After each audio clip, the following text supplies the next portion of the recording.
Blimey, Dad. How far up are we? Well, put it this way. If it rains, you'll be the first to know.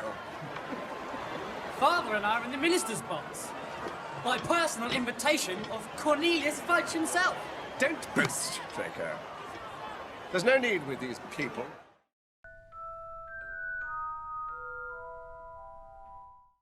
Australian author Kathy Lutt once quipped, "People who say you can't buy happiness just don't know where to shop." This video is dedicated to finding out exactly how right or wrong she is on that score. Actually, we're going to look at several goodies that some people chase in order to find happiness, but that fail to satisfy in the end. The first set of things we're going to look at includes money, power, fame, health, and pleasure. Money is one of those material possessions that seem to get lots of people excited about getting more and more of it, something I could certainly identify with earlier in life. But money can't possibly make us ultimately happy for a few reasons. The first is that happiness lives in here and not out there somewhere.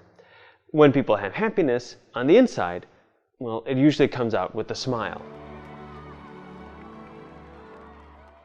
A second reason that money can't be our ultimate happiness is that money is used to get other things that we want.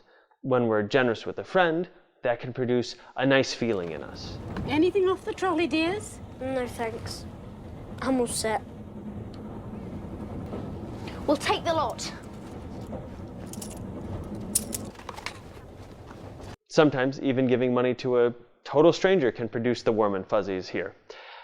In the book version of the Order of the Phoenix, Harry is acquitted of using underage magic. Cleared of all charges? The result is that he donates an entire bag of gold to St. Mungo's Hospital. At the end of the day, money's just a tool, and by giving it away, we get something else that we want. And that might be food, a new toy, political influence, whatever. The point is that if money really were the most important thing for our happiness, we wouldn't be giving it away all the time. But it's really just a means to an end. And just because I can't help myself, here's a little montage to prove my point. Item that people pursue in order to gain true happiness is power. And of course, Voldemort is the terribly obvious example of this. But power, like money, is just a means to an end. It can't be what we ultimately want. Power allows us to satisfy our desires for some things, but it isn't the goal. The Dark Lord and Albus Dumbledore are arguably the two most powerful wizards in Harry Potter's world. However, they use their power for vastly different ends. Voldemort wants to take over the world and live forever on Earth. Dumbledore wants to protect those he loves. So power isn't the answer to our ultimate happiness either. We want something else. Well, let's see. Everybody likes to be loved. So how about fame as the ultimate source of our happiness? A young Ronald Weasley seems certainly set on that course. That's me!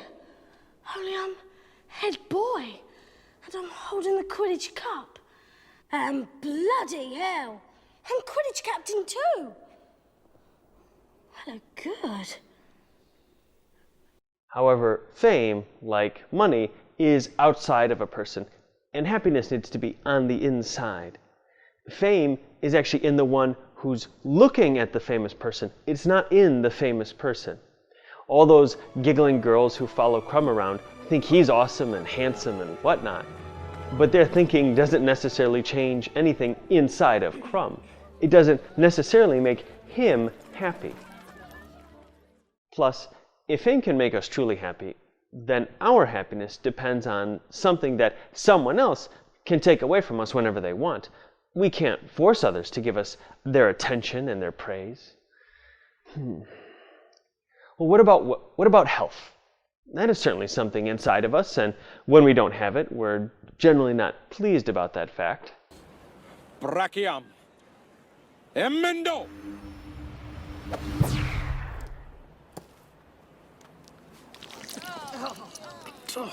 Ah, yes. Well, that can sometimes happen. Now, health is a good thing. When we're sick, we take lots of distasteful medicine to restore it because, well, it's worth it. Ready for a rough night, Potter? Regrowing bones is a nasty business. Well, what do you expect? Pumpkin juice? Health, like money or power, allows us to live the life we want. But again, it's just a means to an end. There are plenty of perfectly healthy, terribly unhappy people walking around. Okay, so health isn't going to fit the bill either. What about pleasure? Pleasure, like happiness, isn't something we want for the sake of something else. We want pleasure because it's pleasurable. So pleasure is not a means to an end the way money and power and health are. And it's something inside of us. Looks like we're getting warmer. However, there are still some problems here. First, animals have bodies just like we do. If our happiness could be found in bodily pleasures alone, then our souls wouldn't have anything to contribute to our happiness. And that seems really odd. It's especially odd in light of the fact that we know what it's like to experience the joy of learning something new, of doing something right because it's right, Can't leave them! He's joking, right? and of having friends. Plus, there's the fact that Ron, who seems to indulge the pleasures of the body with more, how shall we say, vigor than Harry or Hermione, is the unhappiest of the three of them. What is clear in the book version of the Deathly Hallows is that part of the reason Ron abandons the other two as they are searching for the Horcruxes is because he's moody and uncomfortable, and Hermione's cooking is awful. And of course, all that is made worse by the Horcrux that he has to carry occasionally. But did you think we were going to be staying in a 5-star hotel, finding a Horcrux every other day? I just thought, after all this time, we would have actually achieved something. Please take the Horcrux. You wouldn't be saying any of this if you hadn't been wearing it all day. So Ron's frequent indulgence of carnal pleasures seems to have made him less happy in the long run than his friends. But that's a topic for a whole nother video. The point is that the road to paradise isn't paved with candy or lined with butterbeer. So far in our quest for ultimate happiness, we've ruled out a number of options like money and power and pleasure and that sort of thing. But what about friendship? That is a pleasure, and it's a very human pleasure too, something we experience in a way that animals can't, even if they do feel affection for others sometimes. And here I think we get the closest yet to the right answer. Harry! Bloody hell, Harry. That was not funny. There is a delight in being with one's friends that there is no substitute for. Homenum Revelio. And friendship can provide immense comfort, even when we are surrounded by darkness. We're alone.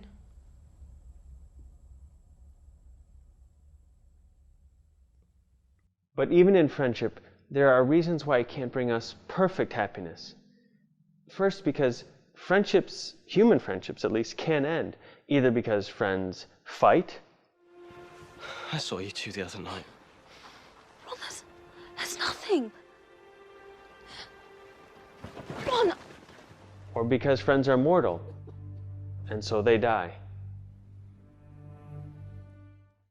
There's also the fact that our friends each have their own special goodness, but no single person has it all. Harry has deep friendships with Ron and Hermione, but he has other friends too. Luna, Neville, Dobby, Dumbledore, Ginny. All of them add something to Harry's life, and none of them can make Harry perfectly happy by themselves, or even together as a group. But the love Harry has for his friends and the happiness they bring him point the way towards what the real answer is. And that's that, oh my gosh, look at the time. Sorry folks, you'll just have to watch my next video to find out what it means to be perfectly happy. Please visit preachingfriars.org or subscribe to my YouTube channel to see all my videos, or to make a contribution. Thank you for watching, and remember to read lots, pray more, and keep the faith.